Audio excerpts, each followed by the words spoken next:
Hello everyone, Candy Tobias from Devoted to Travel, and I'm here to share some information about river cruising. River cruising is very different than ocean cruising. So if you have gone on an ocean cruise, the river cruise is going to be a totally different experience. I think of it as like a floating boutique hotel. The really cool thing about river cruising is it'll take you through the countries. Now, ocean cruises are great. They get you to a lot of different countries and you don't have to, unpack and repack. But the river cruise is going to literally take you through, and it is so easy to get on and off of the boats. So you're looking at a map of Europe, and there's several different options you have for taking a river cruise. I'm going to focus on the two probably most popular, which is going to be the Danube and the Rhine River. The Rhine River, if you look in the title where it says river cruises, look straight down from the word cruises, you'll see Amsterdam. The Rhine is going to run between Amsterdam as you head down past Cologne, down to Basel, Switzerland, or vice versa. The Moselle River is a tributary, and some of the cruises will also go on the Moselle. Now, if we go kind of right from the word take in the title, so river cruises take you through, look straight down from that word take, and kind of in the middle is Nuremberg. The Danube is going to run either Nuremberg, some start in Wilhelm, and it's the upper and lower Danube. So pretty much Budapest is that marker between the upper and lower. The upper is the most popular, and then the lower goes from Budapest to Juju. You can also take a cruise on the Seine in Paris, through wine country in France, and it's kind of off of this map in the very lower left corner.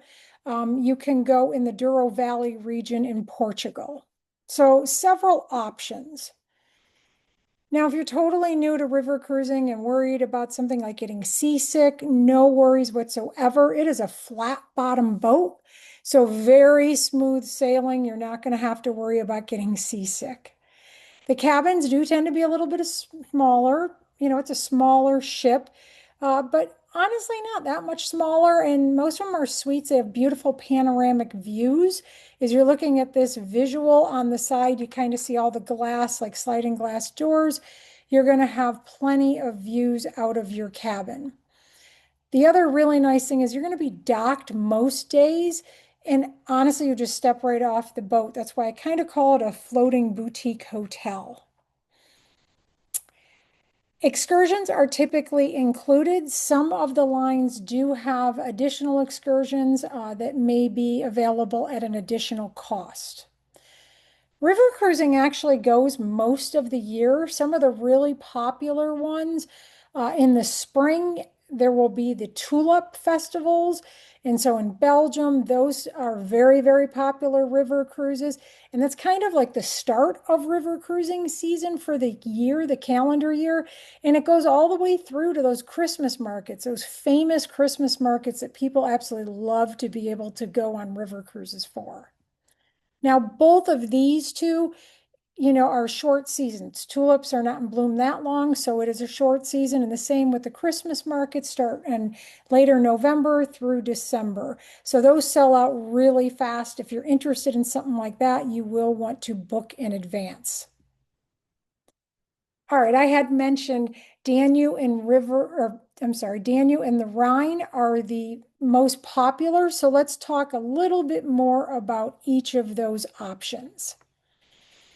So the Danube has that old world feel. You're going to see probably fewer ships and people on the river. You're going to go to larger cities and capitals like, you go Vienna, Budapest, but in between, you're going to see a lot more greenery. As I had mentioned before, the upper Danube is around from Nuremberg to Budapest, if you're looking on the map. And then the lower Danube is Budapest to Juju. That's less traveled. really dramatic, beautiful scenery. You actually go through the Iron Gates. You're going into Serbia, Romania. So it's just some less traveled countries that we can now take river cruising through. The Rhine River. Rhine River is going to begin in the Swiss Alps and it flows all the way to the North Sea. So the very top northern portion of Switzerland in Basel, beautiful little city, not far from Zurich. And you will sail, as you can see, Strasbourg all the way up until you hit Amsterdam. Again, some of the river cruises will include the Moselle. So absolutely beautiful cities that you may want to add some additional time. Now, one of the nice things about river cruising is it's very relaxing. The ships are smaller. They have any less than 200 passengers, usually about 125 to 180. This is actually a picture I took. It's very typical of what you're going to see out the windows. You're about at water level most of the time, and you're just kind of passing through these absolutely beautiful villages. There's quite a bit of action sometimes on the river. Both the Rhine and the Danube have several locks that you're going to go through. So that's kind of fun. Some of them are really narrow. I mean, honestly, there's about 6 inches on each side of the ship.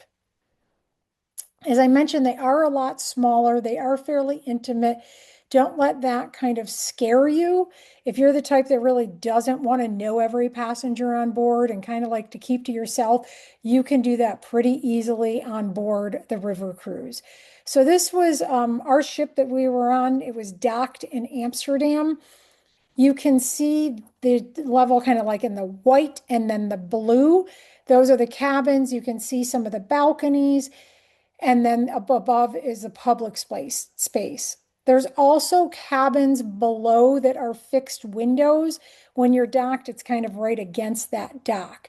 But I show you this picture because behind the riverboat, or ship, I should say, is the Norwegian Prima. Now, this happens to be Amma Prima, so it's kind of interesting that both of them were named Prima.